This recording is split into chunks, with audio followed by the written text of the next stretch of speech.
June weather is as unpredictable as a child's temper. Just moments ago, the sky was clear, but now a light rain had started falling. Fong Yuan shook her head. She didn't really mind the rain. Playing golf in light rain wasn't bad, but having to carry an umbrella was a hassle.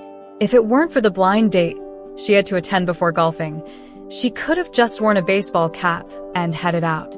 Yuan, why don't you change into some heels? Fong's mother grabbed her arm just as she was about to leave, pointing at her sneakers. Oh, come on, it's fine. Fong Yuan shrugged off her mom's hand, grabbed an umbrella, and stepped out the door. From the kindergarten downstairs, the children's song echoed. Where's spring? Where is spring? Spring is in it. Fong Yuan hummed along for a bit before sighing. This is the 32nd time. Where's my spring? Since turning 29 and starting down the road of blind dates, her relatives seemed to have lost their minds. Every time they saw her, there was nothing else to talk about. How's the guy? How's the date going? Don't be too picky, you're not young anymore. As long as he's healthy, as long as he's honest. Why didn't this one work out?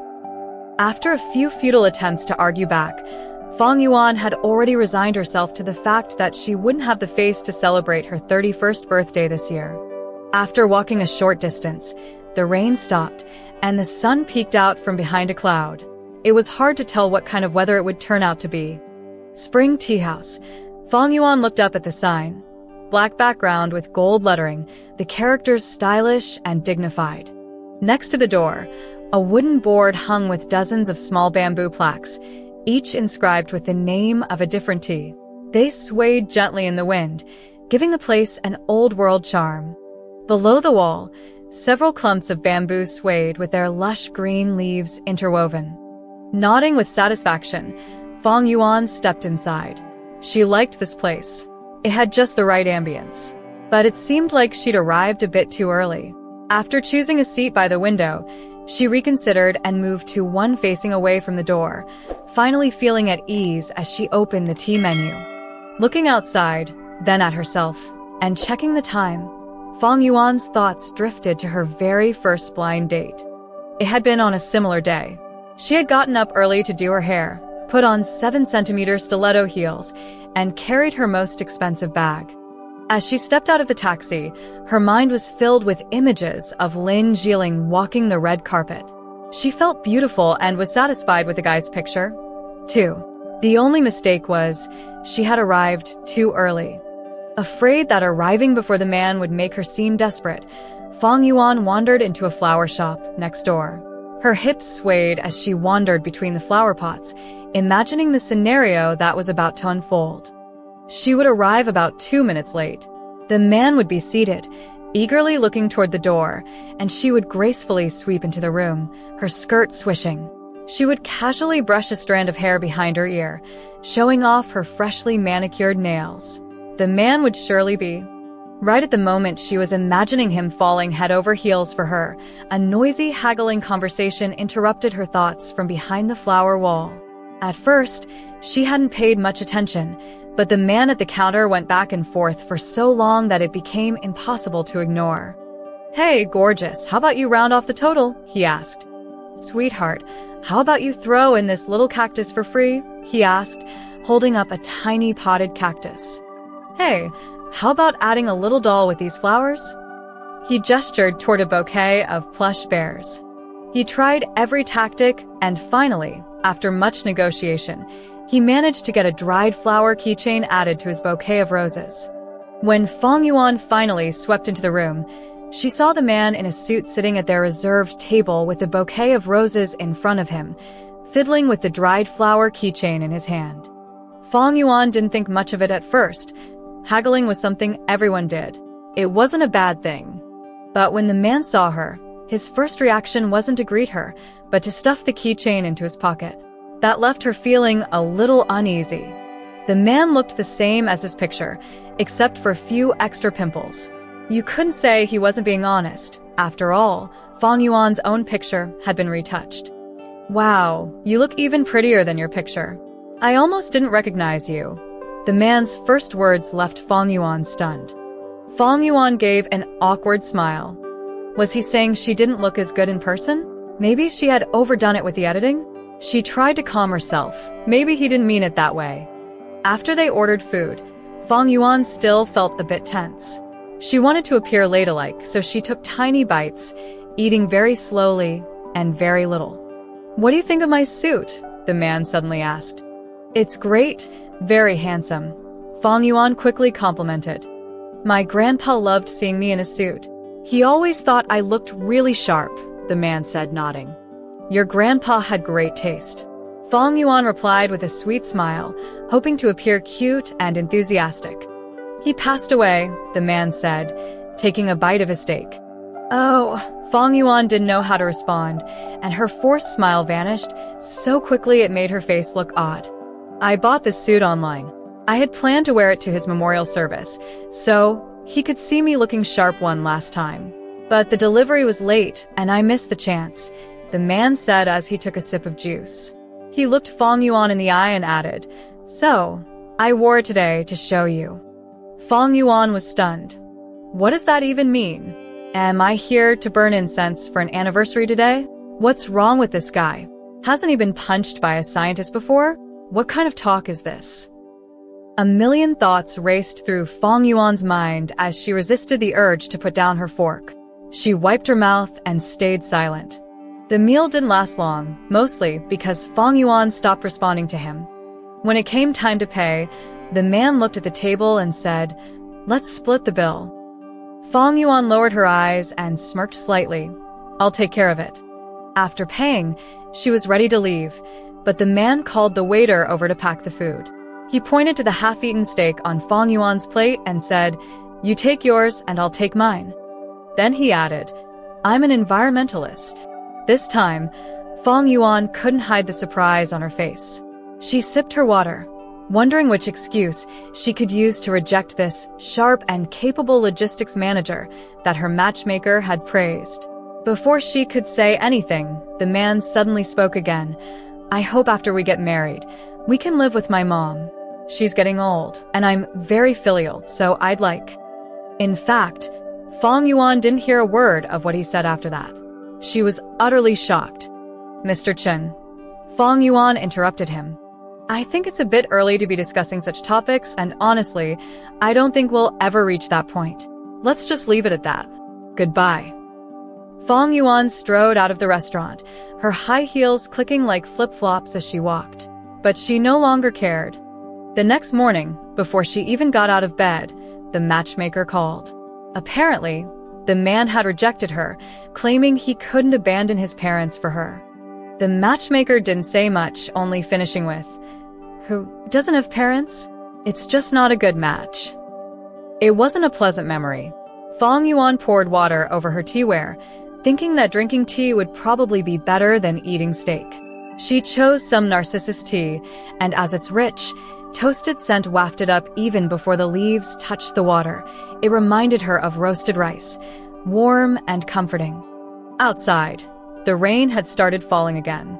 The person she was waiting for was probably going to be late. Late, Fong Yuan murmured, recalling yet another blind date. That had been on her worst birthday yet. Most of her peers were already married, unable to join her for fun, and she couldn't quite keep up with the 20-somethings anymore. A friend's husband had set her up on this blind date, which at least gave her something to do. By that time, she had already seen about a dozen men and had briefly dated too. She was long past the point of pretending to be polite, and she even began to wonder if she was being too picky. The August sun was scorching, so hot that even the stones seemed to emit a burnt smell. Fong Yuan stood waiting in Times Square for about 20 minutes before the man hurried over, sweat beading on her forehead. "I'm so sorry, I'm really busy with work, so busy. It's such a shame to keep such a beautiful woman waiting."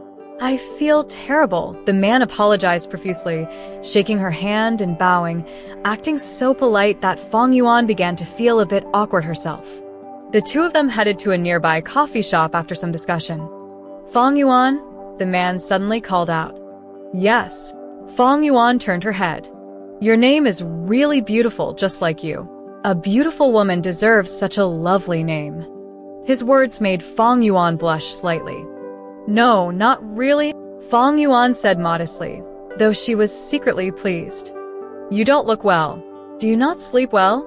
the man asked, patting Fong Yuan on the shoulder. "Huh? I think I'm fine."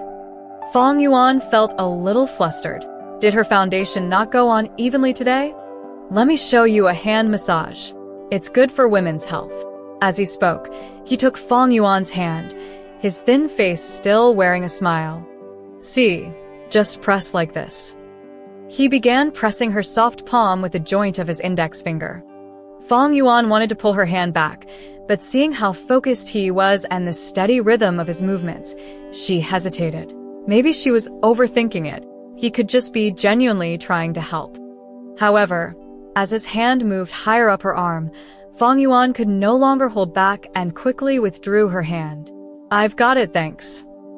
The man pulled back his hand without any sign of awkwardness or any other visible emotion, leaving Fong Yuan unsure if she had misread the situation.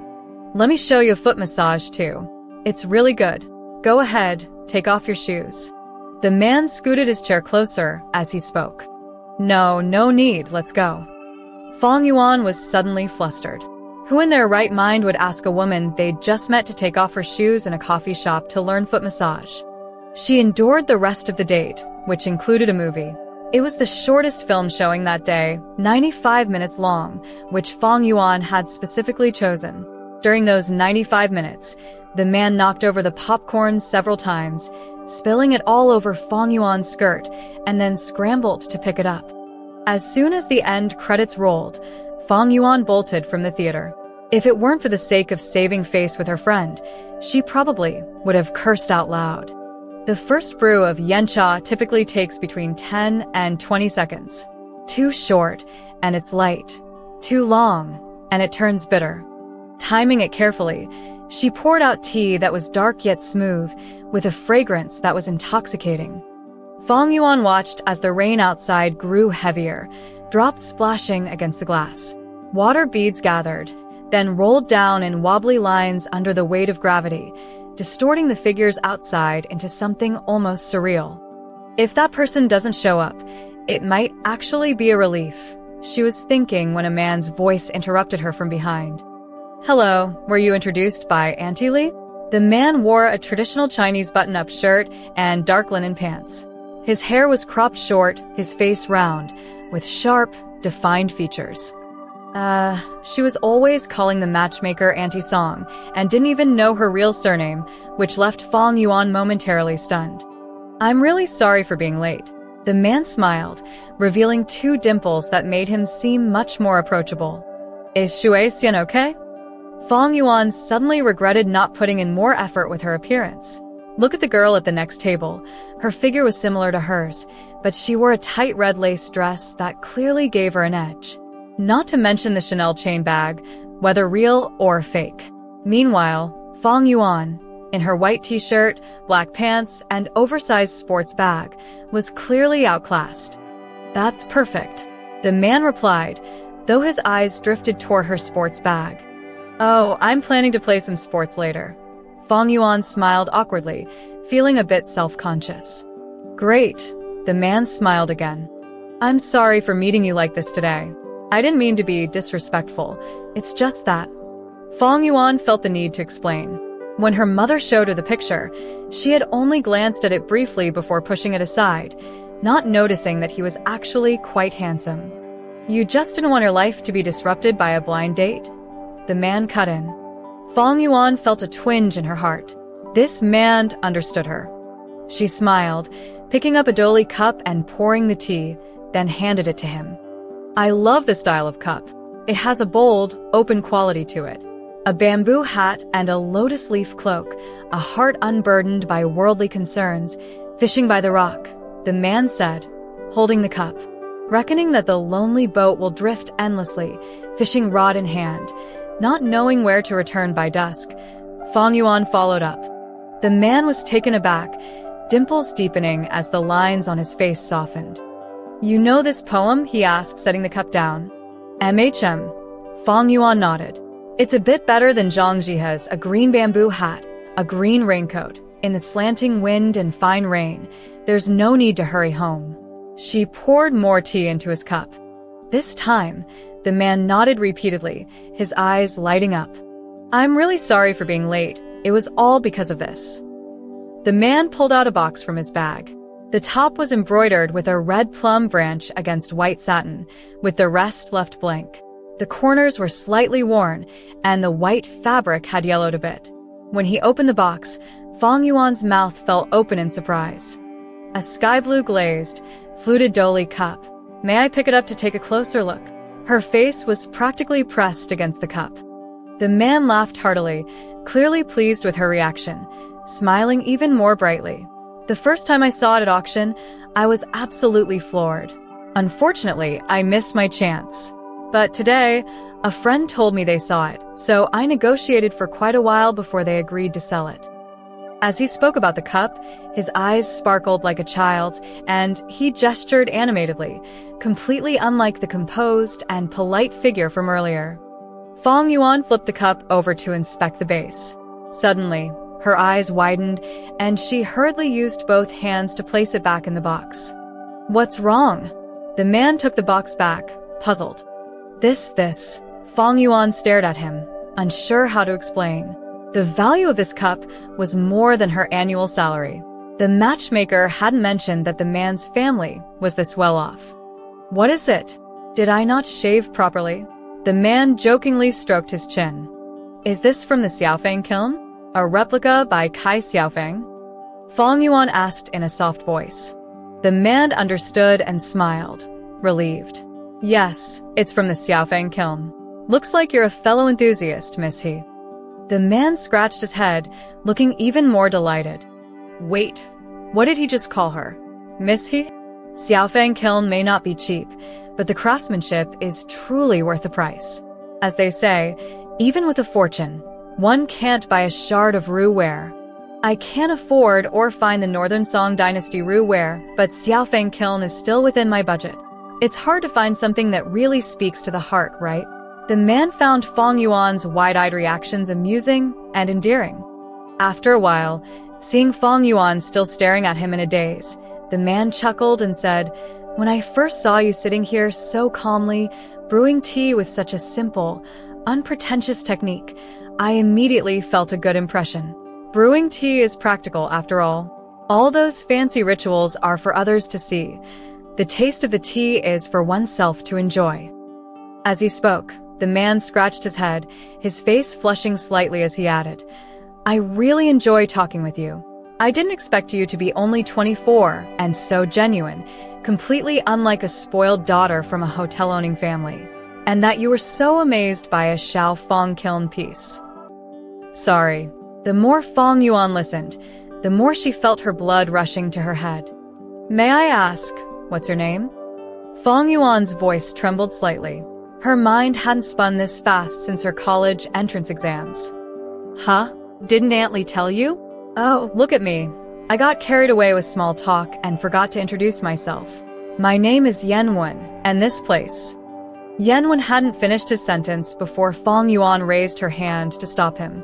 Mr. Yen, I'm very sorry for what I'm about to say. Please try not to be too shocked.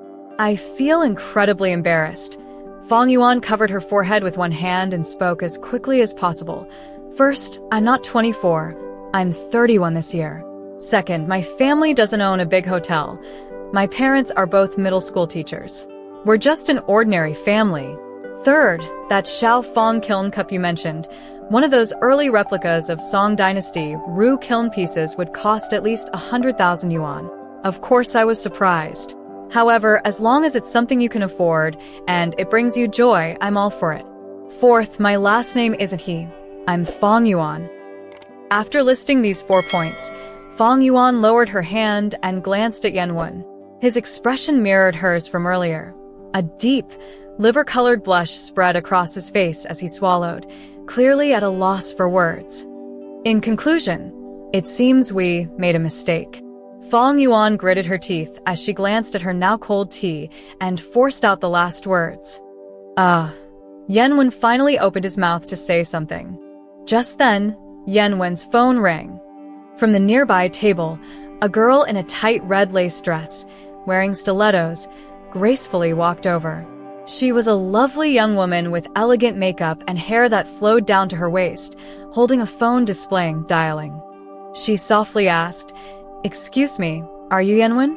I'm He Lishu." Yenwen stood up awkwardly to apologize, but before he could finish, He Lishu linked her arm with his and said, "I should be the one apologizing. I'm so sorry for being late. Shall we sit over there?" As Fong Yuan watched He Lishu's graceful demeanor and high emotional intelligence, she cursed herself for her foolishness. She hurriedly stood to leave, but was stopped by a server. "Miss, congratulations. You're our 1,000th customer today, and we've prepared a complimentary gold card for you. From now on, you'll receive a 20% discount every time you visit." The server politely held out a tray with a shiny golden card. "No, thank you," Fong Yuan muttered. She wanted to leave as quickly as possible. She had just gone through a disastrous blind date mix-up, only to find out that the real date was an elegant young woman. Her face was burning with embarrassment. "The phone number will do, and we'll create a membership card for you. Today's tea will be on the house," the server said, hesitating for a moment as she glanced towards the private room. "Or would you prefer the gentleman from earlier to settle the bill?" No. Make the membership card. Thanks." Fong Yuan's face flushed red again. If the server had gone to the private room to ask Yenwen to pay, she might as well rip her face off and nail it to the wall. She hurriedly scribbled her phone number on the card, only to suddenly remember that she'd left her phone charging on her bedside table. Fong Yuan glanced up at the now risen sun, then down at the golf bag in her hand. Gritting her teeth, she headed for the golf course. By the time she returned home, sweaty and exhausted, her mother rushed out to meet her. "Why didn't you take your phone? And why are you back so late?" "Xiao Lu called earlier to say something came up at work and he couldn't make it today. I thought you would have come back by now since you wouldn't have waited for him." Yeah, I waited for a bit and then went to play golf. It didn't rain here, did it? It was pouring up north, so I hid from the rain. Fong Yuan mumbled as she hurried toward the bathroom. "Turns out all the good men are taken," Fong Yuan muttered to herself as she aggressively rubbed her hair dry. She couldn't help but think of Yenwen's dimples popping up in her mind, followed by the image of He Lishu's poised, elegant demeanor. She scrubbed harder, as if it wasn't her own head. Love really is a miracle, huh? Fong Yuan angrily tossed the towel into the washing machine. "Clearly, I'm just not destined for it," she grumbled, launching into an off-tune sing-song. "She's like a goddess. She's too beautiful. Heroes and beauties belong together, not me." After humming aimlessly for a few more seconds, Fong Yuan slumped onto the edge of her bed, glancing outside. The bright golden sun hung high in the sky, but it didn't feel warm at all. "I'll walk from south to north, I'll walk from day to night." Her phone suddenly rang, startling her. It was an unfamiliar number. Fong Yuan tossed the phone back onto the bed, not in the mood to deal with some insurance seller.